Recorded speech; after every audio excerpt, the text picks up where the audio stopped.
Abra sua Bíblia, portanto, no livro de Jonas, capítulo 4, versículos 6 a 11. Jonas, capítulo 4, versículos 6 a 11.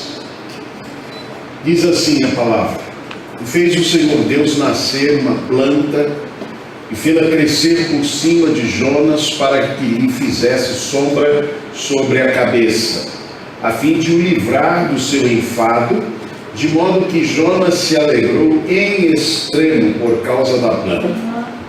Mas Deus enviou um bicho, outras traduções dizem um verme. No dia seguinte, ao subir da alva, o qual feriu a planta, de sorte que esta se secou. E aconteceu que, aparecendo o sol, Deus mandou um vento calmoso oriental, e o sol bateu na cabeça de Jonas, de maneira que ele desmaiou. E desejou com toda a sua alma morrer, dizendo: melhor me é morrer do que viver. Então perguntou Deus a Jonas: é razoável essa tua ira por causa da planta? Respondeu ele: é justo que eu me enfade a ponto de desejar a morte. E disse, pois, o Senhor Deus a Jonas: tens compaixão da planta que te não custou trabalho, a qual não fizeste crescer, que numa noite nasceu e numa noite pereceu, e não hei de eu ter compaixão da grande cidade de Nínive, em que há mais de 120.000 pessoas que não sabem discernir entre a mão direita e a mão esquerda, e também muitos animais? Texto de Mateus 10, 8, na parte B, diz, vamos juntos? De graça recebestes, de graça dai. Mais uma vez, de graça recebestes, de graça dai. História de Jonas é uma história muito já conhecida. Vamos tentar relembrar e ressaltar alguns aspectos aqui deste episódio, dessa história, da história deste profeta. A gente precisa lembrar um pouquinho do contexto, digamos assim, internacional, contexto no qual é retratado de forma muito forte aqui nesse livro de Jonas. O império da época, digamos assim, aquele que dominava todas as outras nações, era o Império Assírio, cuja capital era exatamente a cidade de Nínive. Em 722 a.C., este império tomou o Reino do Norte, o chamado Reino de Israel. Lembrando, o Reino do Norte e o Reino do Sul. O povo de Israel, a nação de Israel, estava dividida em duas partes. Reino do Norte, cuja capital era Samaria, ou Samária, e Reino do Sul, cuja capital era Jerusalém, chamado Reino de Judá. O Reino do Norte era o Reino de Israel.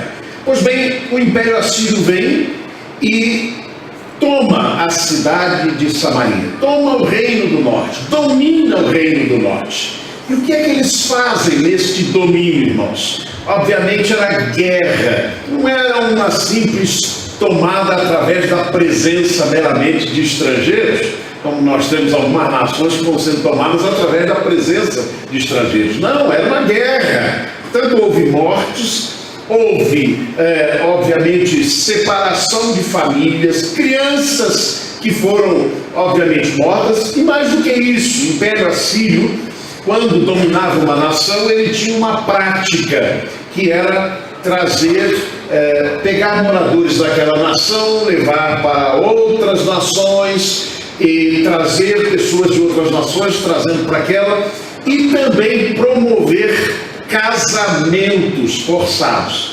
De modo que foi o que eles fizeram com Samaria. Daí a expressão ou o extremo preconceito que até hoje existe contra os samaritanos, não é?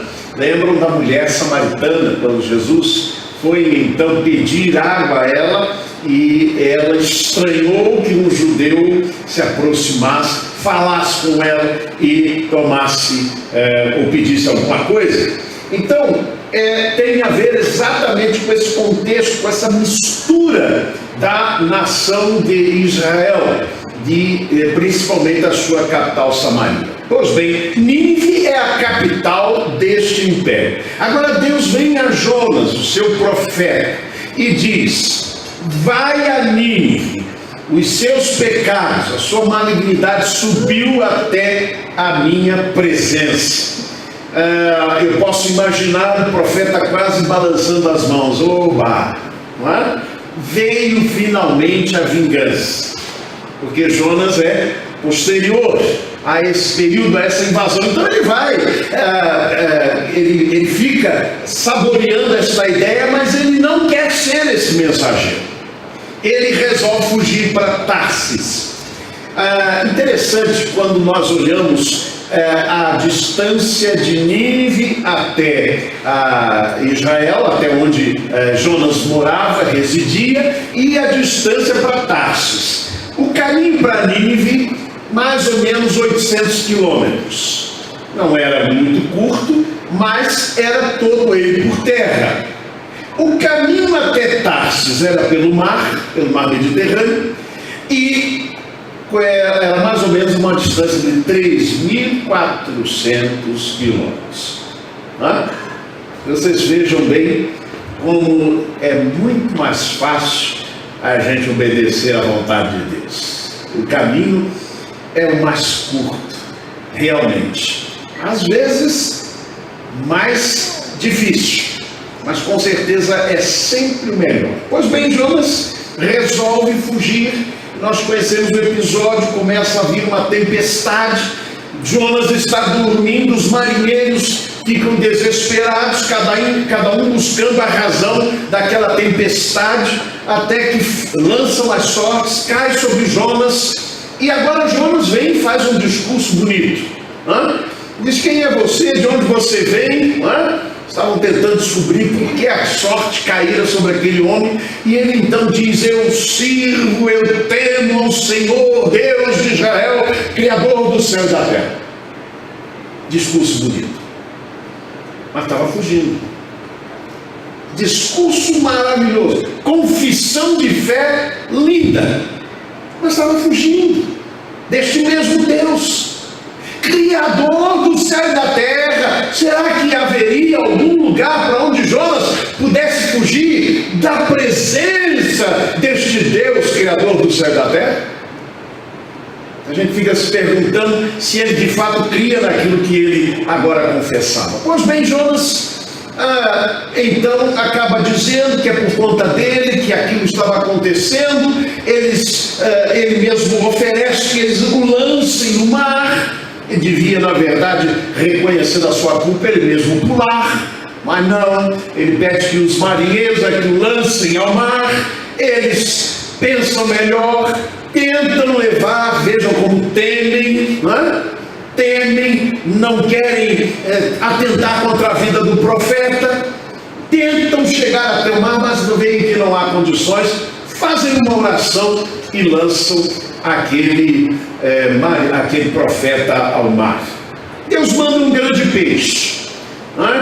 Alguns tentam dizer, era uma baleia, mas a gente sabe pela ciência que a baleia tem aqui o órgão muito fininho, não caberia um ser humano. Então a gente crê no que a Bíblia diz, é um grande peixe, não há por que dizer que era uma baleia. Nós podemos crer nesse Deus. Alguns até chegam a dizer assim: não, se Deus quisesse, ele passava Jonas ali pela goela daquela baleia, É claro que Deus tem o poder para isso, mas foi ele mesmo quem criou os os animais e os peixes, né? Então ele enviou um grande peixe que dava condições não apenas de engolir o seu profeta, mas também resguardá-lo de todo aquele mar cauteloso, aquele mar que estava ali agora sendo uma tremenda ameaça contra a vida de Jonas. Muito bem. Deus então promove isso. Jonas, dentro do ventre do peixe, faz aquela oração bonita, está aí no capítulo 2 do seu livro. Ele então faz a oração, e no capítulo 3 nós temos então o novo comissionamento de Deus a Jonas.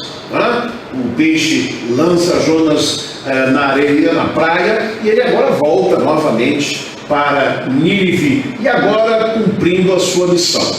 Preste atenção num detalhe. A Bíblia diz que a cidade de Nínive era uma cidade que levava 3 dias para ser atravessada. Quantos dias Jonas pregou? Um dia só. Jonas resolve pregar uma mensagem pela metade e só a 1/3 da população. Só isso. E Jonas então prega aquela mensagem: mais 40 dias e Nínive será subvertido, será destruído, e ponto final.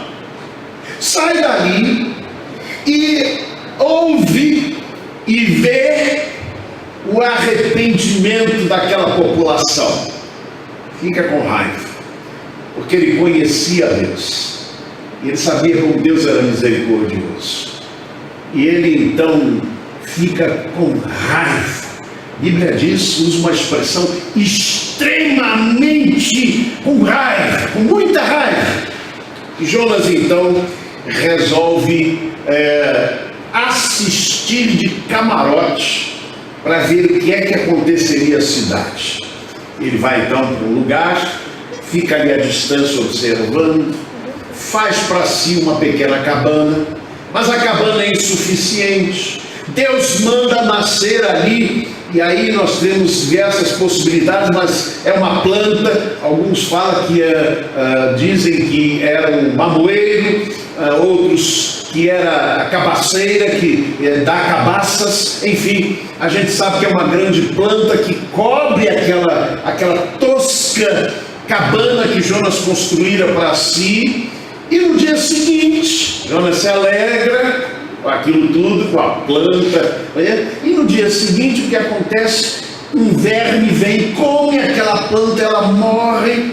E aí Jonas fica naquela situação de um sol quente sobre a sua cabeça, que ele chega a desmaiar. E ele então tem novamente um diálogo com Deus. Não é? Ele fica com raiva, ele pede para si a morte, e Deus diz: é razoável essa tua ira por causa desta planta, Jonas. Ele diz: é justo que eu fique com raiva até a morte. E Deus então diz: você teve compaixão e se sentiu assim por causa de uma planta que você não trabalhou para que ela nascesse, e que ela nasceu e no outro dia morreu.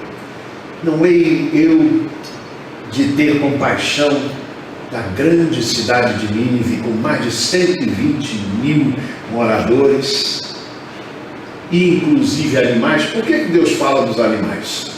Porque Jonas tinha sentido compaixão de uma planta.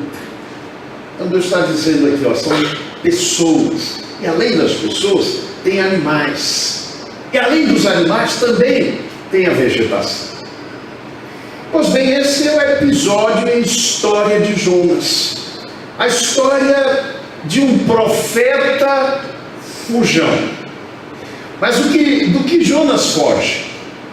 Jonas foge da graça de Deus. O que nós podemos aprender da história deste profeta? Primeira coisa, a graça não é graça barata. É graça preciosa. Vamos dizer juntos? A graça não é graça barata, é graça preciosa. Eu leio o texto do versículo número 2, capítulo 1, versículo 2, que diz: levanta-te. É o comissionamento de Deus a Jonas. Levanta-te, vai à grande cidade de Nínive, clama contra ela, porque a sua malignidade subiu até a minha presença. Irmãos, a palavra graça, em português, ela traduz na Bíblia dois termos, um termo usado no Antigo Testamento, hesed, e um termo do Novo Testamento mais conhecido de todos nós, que é caris. Aí vem a expressão carismático, carisma. Graça é favor imerecido, favor divino, imerecido. Como aquela história que recentemente relatamos, não é? Que eu preciso, mas não mereço. O garoto que atirou a pedra no professor. Pois bem, Deus nos trata com misericórdia, com benignidade, com bondade, porque nos ama, porque nós precisamos, mas não porque mereçamos. Esse é o princípio da graça, é o princípio, aliás, fundamental da salvação. Efésios capítulo 2, 8 e 9 diz: porque pela graça sois salvos mediante a fé, ou por meio da fé. Isso não vem de vós, é dom de Deus, não vem das obras, para que ninguém se glorie. É graça, salvação é graça. Não é porque sejamos melhores do que outros que somos alcançados pela salvação. Não é porque não façamos o mal que somos alcançados por essa graça. Pela graça e por causa da morte de Jesus Cristo na cruz do Calvário e os méritos de Jesus, não os nossos, é que Deus nos declara justificados, não justos, justificados dos nossos pecados. Precisamos, portanto, ou não precisamos, portanto, pagar pelos nossos pecados, da justificação pela fé em Jesus Cristo, ou seja, pela declaração de que somos justificados por Deus mediante a morte de Cristo na cruz. Entretanto, é possível que muitas vezes confundamos graça de Deus com leniência com o pecado. É possível que muitas vezes confundamos. Deus é misericordioso, ou seja, Ele não vai levar a sério o meu pecado, porque Ele é cheio de graça. Meus amados irmãos, não há ideia mais equivocada do que esta. Notem o que o texto diz: a sua malignidade, a sua maldade subiu até a minha presença, disse Deus sobre Nínive. Então, a graça não significava que Deus simplesmente fechava os olhos à malignidade, à maldade, ao pecado de Nínive. Não era isso. O autor alemão, morto no nacionalsocialismo alemão, Dietrich Bonhoeffer, ele fala sobre este princípio da graça preciosa em comparação com a graça barata. E ele usa um termo para graça barata que tem o sentido de uma mercadoria que, digamos, aquela mercadoria que não custa praticamente nada em termos de valor monetário, mas não é apenas que é barata no sentido que, esse aqui é um preço mais em conta. Não é isso. É uma mercadoria que você compra por um preço tão pequeno, mas que não tem qualidade. Não? Você já deve ter comprado às vezes algum produto de R$ 1,99 e que chegou em casa e nem funcionava mais. Não aconteceu já com você? Não é? Uma vez estávamos num evento da denominação, cada um de nós, pela inscrição, ganhou uma calculadorazinha de R$ 1,99. Né? Eu apertei a minha e ela apagou e nunca mais acendeu. É isso que Dietrich Bonhoeffer fala, se refere quando ele diz graça barata. Não é apenas que custa pouco, mas é que a qualidade é ruim. E ele diz o seguinte: graça barata é inimiga mortal da nossa igreja. A nossa luta trava-se hoje em torno da graça preciosa. E olha o que mais ele diz. Ele diz o seguinte: a graça barata significa uma graça sem preço, sem custo, sem discipulado. Graça barata, preste bem atenção neste item, é justificação dos pecados, não dos pecadores. Notem a diferença. Graça barata é justificação dos pecados. Todo mundo erra, todo mundo faz. Esse é o sentido. Essa é a graça barata. Porque a graça preciosa é a graça de Jesus. É a graça de Deus que derramou sobre nós. E a Bíblia diz: por bom preço fostes comprados. Isso é, a graça preciosa custou a vida do nosso Senhor e Salvador Jesus Cristo. É por isso que ela é preciosa. É por isso que ela é, na expressão de Dietrich Bonhoeffer, cara, no sentido de custosa, custou muito, custou a vida de Jesus Cristo. Meus amados irmãos, a nossa luta não é pela graça barata, mas pela graça preciosa de Jesus. Graça preciosa não é ignorar simplesmente os pecados, não é isso. A graça do Senhor não é uma graça barata, é uma graça preciosa. Segunda verdade que aprendemos com Jonas e com esta história é que a graça não é moeda de troca.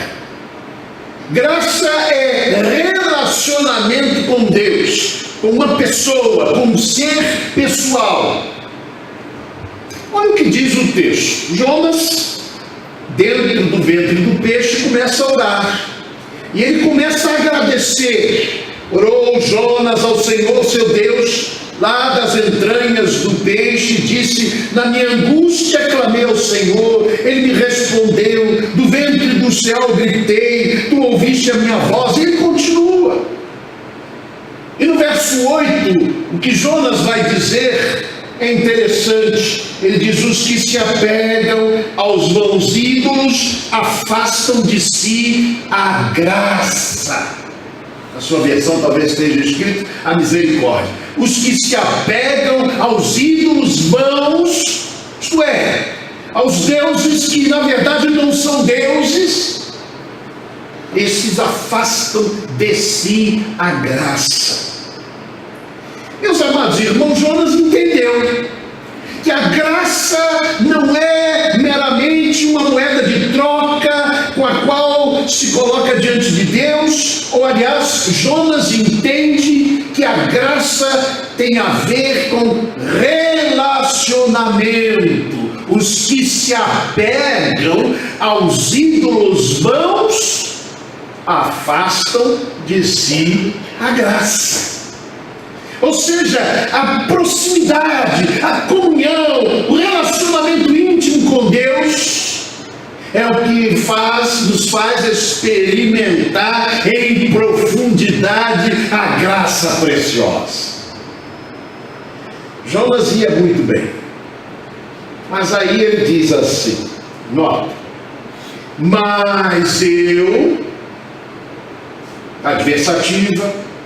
Ele começou dizendo, repito, o verso 8, os que se apegam aos vãos ídolos afastam de si a graça, mas eu te oferecerei sacrifício com a voz de ação de graças, o que votei pagarei. Esqueceu o que é graça. Meus amados irmãos, era de se esperar que agora Jonas dissesse assim: olha, os que se apegam aos ídolos vãos afastam de si a graça, mas eu me apego a ti, Senhor. Aqui mesmo, no meio do turbilhão, aqui dentro do ventre, nas entranhas deste peixe, nas entranhas da luta, eu me apego a ti. Não, ele faz promessa, não é? Não podia fazer um sacrifício dentro do ventre do peixe. Então ele vai e diz: eu vou oferecer sacrifício, e o que votei, pagarei. Jonas distorce a graça e a faz graça meritória. Deus vai me livrar das entranhas do peixe, Deus vai me livrar desta luta, porque eu vou oferecer sacrifício, e o que eu votei eu vou pagar. Então Deus vai me livrar. Ele distorceu a graça. A graça agora passa a ser baseada inclusive em promessa. Não é nem algo que ele fizera antes, mas o que ele ainda pretendia fazer. Vejam só a distorção que existe aqui. Jonas está na contramão da graça, porque ele deveria estar na base das promessas de Deus, cuidado de Deus. Aliás, o que Deus já fizera, irmãos, que Deus já enviara o peixe para livrar Jonas. Interessante que, examinando o início do capítulo 1, a gente descobre que Jonas pagou para fugir da presença de Deus. Pagou a passagem. 3.400 quilômetros. Pagou para viajar esses 3.400 quilômetros, ao invés de ir nos braços da graça apenas a 800 quilômetros e cumprir a sua missão. Meus irmãos, isso me faz pensar que é possível que em momentos de maior aflição nós tendemos a negociar com Deus, a crer numa graça meritória, a esperar que Deus derrame sobre nós a sua salvação e a sua misericórdia, baseado não na sua graça, no seu favor imerecido, naquilo que Deus é, no seu amor, mas muitas vezes naquilo que nós somos, ou naquilo que nós já fizemos, ou naquilo que ainda pretendemos fazer. Quem sabe muitas vezes colocamos diante de Deus: eu mereço o livramento desta situação, Senhor. Senhor, eu te sirvo há tanto tempo. E começamos a derramar toda a autojustificação diante de Deus, tendo que muitas vezes, irmãos, distorcemos a graça de Deus em graça meritória. E graça meritória não existe, é contraditória. Terceira verdade que aprendo com esse texto é que a graça é compartilhada por meio das palavras. Capítulo 3, verso 4 diz: começou Jonas a entrar pela cidade, fazendo a jornada de um dia, e proclamava, dizendo: ainda 40 dias e Nínive será subvertida. O que penso aqui é exatamente a inversão do que Jonas faz. Ele proclama desgraça, ausência de graça. Sua mensagem é apocalíptica. Não é de graça. Não é a graça que ele prega. É uma mensagem catastrófica, de catástrofe, de destruição. Mas o que eu aprendo com isso é que as nossas palavras, e agora atualizando para a nossa realidade desses tempos, o que escrevemos é canal de graça ou de desgraça. No caso de Jonas, foi canal de desgraça. Suas palavras foram canal de catástrofe. Mesmo assim, Deus é tão misericordioso que a palavra de Jonas acabou funcionando bem. O pessoal se arrependeu. Nínive inteira se arrepende. E o comentarista Matthew Henry diz: mas que profeta estranho é esse? Ele fica com raiva porque o seu ministério teve sucesso. Porque ao pregar as pessoas se convertem. Mesmo pregando uma mensagem de desgraça e não de graça, as pessoas acabam chegando à presença de Deus e tentando. Olha a expressão que o rei de Nínive usa: quem sabe Deus atende para nós. Quem sabe? O homem entendia mais de graça do que Jonas. Pois bem, irmãos, tantas vezes a nossa palavra transmite não a graça de Deus.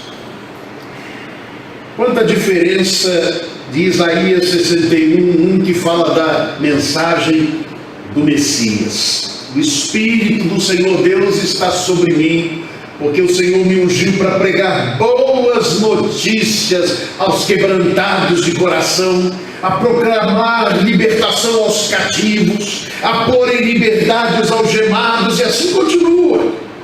Quanta diferença! A mensagem de Jonas era: 40 dias e Nínive será subvertida. Isso me lembra a expressão de Paulo aos Efésios, capítulo 4, versículo 29, não saia da vossa boca nenhuma palavra torpe, nenhuma palavra que cause destruição, mas somente a que seja útil para edificação, de acordo com a necessidade, a fim de que comunique graça aos que a ouvem. Meus irmãos, quantas vezes nossa palavra escrita ou dita é maldita. Quantas vezes através de nossas palavras entristecemos o coração do nosso irmão, da nossa irmã. Quantas vezes, ao invés de transmitir esta bênção aos quebrantados de espírito, aqueles que já estão padecendo, a nossa palavra vem para destruição. Isso me faz lembrar uma ocasião, logo no meu primeiro ministério lá em Recife. Uma senhora da igreja disse que queria que eu visitasse a vizinha dela, e começou a me contar a situação que estava vivendo aquela vizinha, cujo menino de 11 anos de idade, creio que era essa a idade, o menino estava completamente descontrolado, os pais não tinham mais nenhum controle sobre a criança fazia o que queria, e ela disse: eu ofereci, falei com minha vizinha que o senhor gostaria de fazer lá uma visita, o senhor vai? Vou, claro, vamos lá.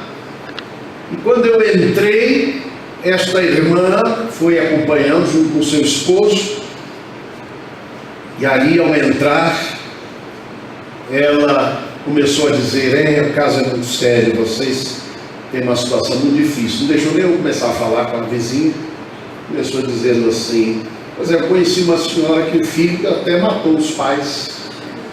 E eu pensei: cala, minha irmã, não é? Nós viemos aqui para trazer palavra de graça. Eu fiquei impressionado com aquilo. Ao invés de estimular, ao invés de abençoar, a palavra daquela irmã foi para trazer maior desespero àqueles pais que já estavam desesperados. Quantas vezes nossa palavra não é assim, não é verdade?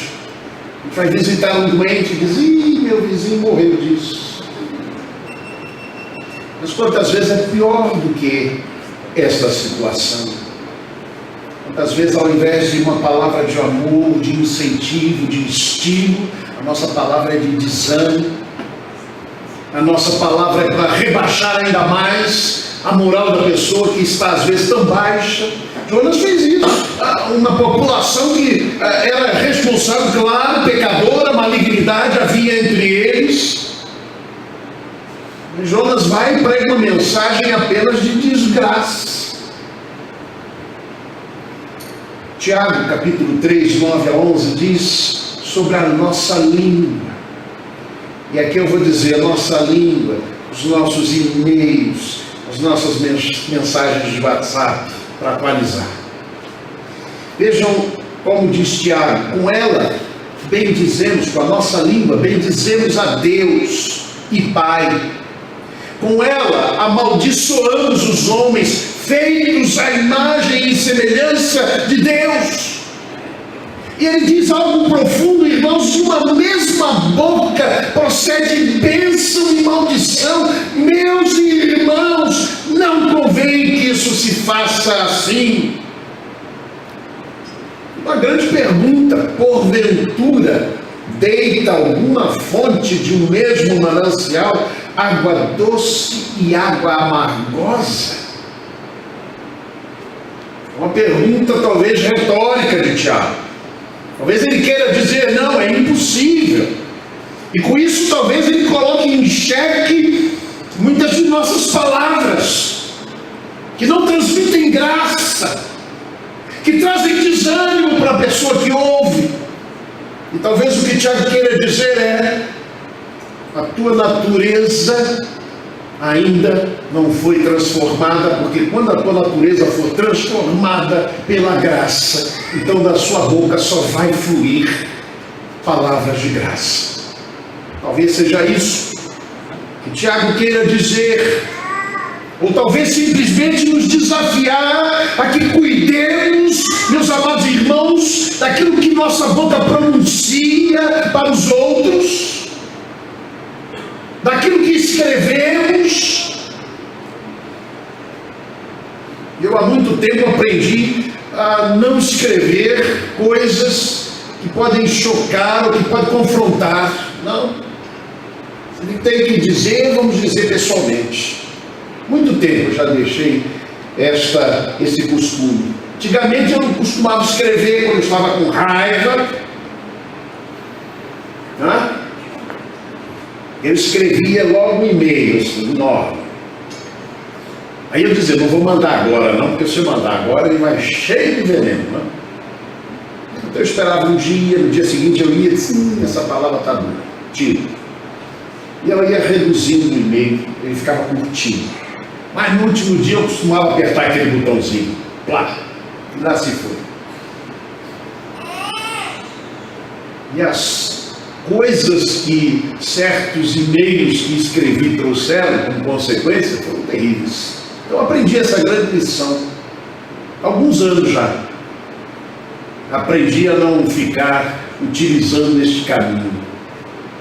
Antes de acelerar a língua, engrene a mente. Isso é uma boa lição para nós. Se formos alcançados pela graça, que nossa boca só transmita graça aos que ouvem. Quarto lugar, e aí, é isso mesmo? Desculpa, estava aqui o texto de Tiago. Isso. Em quarto lugar, a graça que se recebe é graça que se dá. Irmãos, a história de Jonas é uma história interessante. Esse homem resolve se tornar espectador da graça ou da desgraça. Quando ele sai de Nínive e fica à distância para ver o que ia acontecer na cidade, está se tornando assim, mero espectador da graça, ao invés de ser instrumento da graça. De certo modo, a história de Jonas, ou o que ele diz ao Senhor, é o seguinte: se Nínive viver, prefiro morrer. Por outro lado, ele diz: já que a planta morreu, prefiro morrer. Seus valores estavam absolutamente invertidos. Diz que a misericórdia de Deus prenunciada, quando os ninivitas se arrependeram, desagradou extremamente a Jonas e ele ficou muito irado. Capítulo 4, versículo 1. Mas diz que ele ficou em extremo alegre por causa da planta que Deus fez nascer sobre ele. Agora preste atenção em alguns detalhes. Manifestações da graça de Deus na vida de Jonas, só nesses 4 capítulos do seu livro. Em primeiro lugar, o grande peixe veio sobre ele, o tragou, não para o matar, mas para o guardar. O texto diz que foi Deus que mandou o peixe. As coisas mais estranhas, mas foi a ação de Deus para preservar. Ele talvez pensasse: agora eu estou morto. Não, foi aí a salvação dele.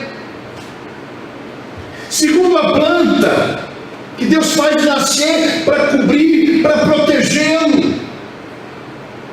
Mas em terceiro lugar, o vento calmoso oriental. Alguns autores acham que este vento era um vento muito quente, que isso piorou a situação de Jonas. Meus amados irmãos, o que eu vejo aqui não é que Deus mandou um ventinho assim que a planta morre.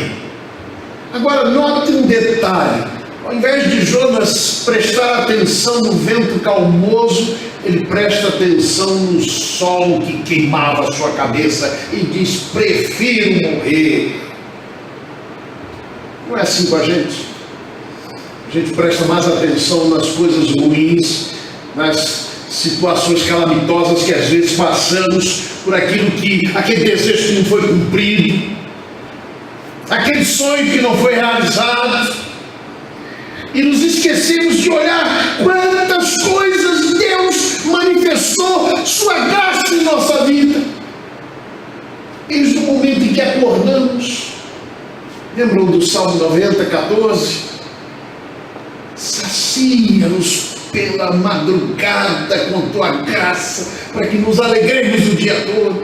Irmãos, nós às vezes esquecemos de prestar atenção no vento calmoso que Deus mandou, mas prestamos atenção no sol, porque o sol é maior, traz maiores situações de alarme. Precisamos aprender a ver as marcas da graça de Deus em nossa vida. A expressão de Deus por 2 vezes a Jonas: é razoável essa tua ira. É literalmente, no hebraico diz assim: Jonas, você obriga essa tua ira a ser boa? Você está causando, você está obrigando essa tua ira a ser boa? Uma outra tradução diz: fazes bem que assim te ires. Mas o principal aqui, irmãos, é mostrar que Jonas tinha sido alvo da graça em todos os momentos. Ele estava fugindo de Deus. Quando foi lançado no mar, Deus mandou o peixe. Ele estava dominado pela ira quando Deus fez nascer a planta para cobri-lo. E quando a planta morre, Deus manda o vento. Foi tudo graça, não foi merecimento. Jonas não merecia nada disso, mas ele aprendeu a preciosa lição, meus amados irmãos, nas instruções de Jesus aos seus discípulos. Em Mateus capítulo 10, Jesus ensina aos seus discípulos: de graça recebestes, de graça dai.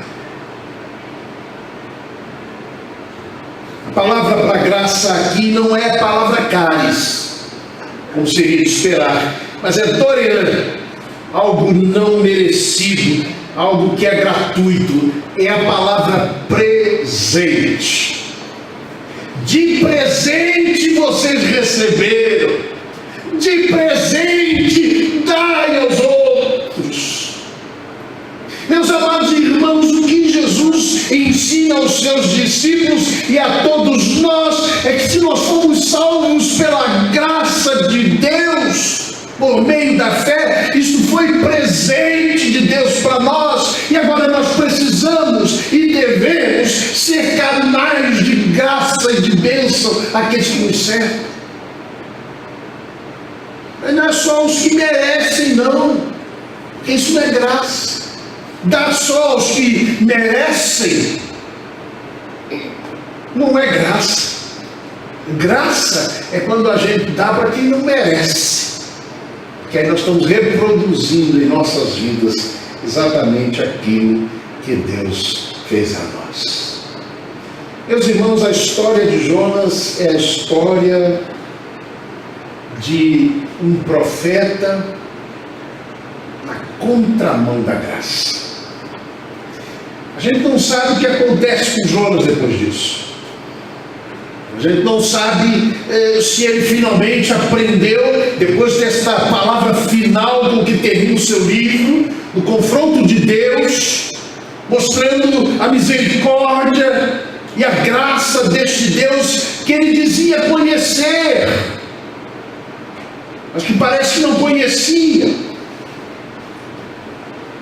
Mas o que a gente sabe é que esta história está aqui para que todos nós aprendamos a não apenas experimentar a graça preciosa de Deus, mas principalmente e sobretudo que nós possamos ser canais desta graça maravilhosa. Martinho Lutero escreveu uma canção, um hino, no qual ele diz a seguinte expressão, esta música, este hino, escrito por Martinho Lutero, se refere ao Salmo 130. Ele reproduziu aquela expressão, as expressões do Salmo 130, e aí diz, da mais profunda aflição clamo eu a ti. Não é? Exatamente as expressões iniciais desse salmo, não é? Esta expressão que está aí. E ele diz assim: contigo nada conta além da graça e favor para perdoar os pecados. Nossas ações são, portanto, inúteis. Vejam que expressão. Ainda que na mais perfeita vida, alguns tradutores dizem, ainda que na mais santa vida, nossas ações são, portanto, inúteis. Diante de ti, ninguém pode se vangloriar, mas cada um deve te temer e viver pela tua graça. Que vivamos pela graça de Deus, experimentando ela a cada instante, sabendo observar as manifestações dela nas nossas vidas em cada momento, mas que saibamos principalmente compartilhar esta graça preciosa pela qual estamos aqui e estamos vivos. Que Deus nos abençoe.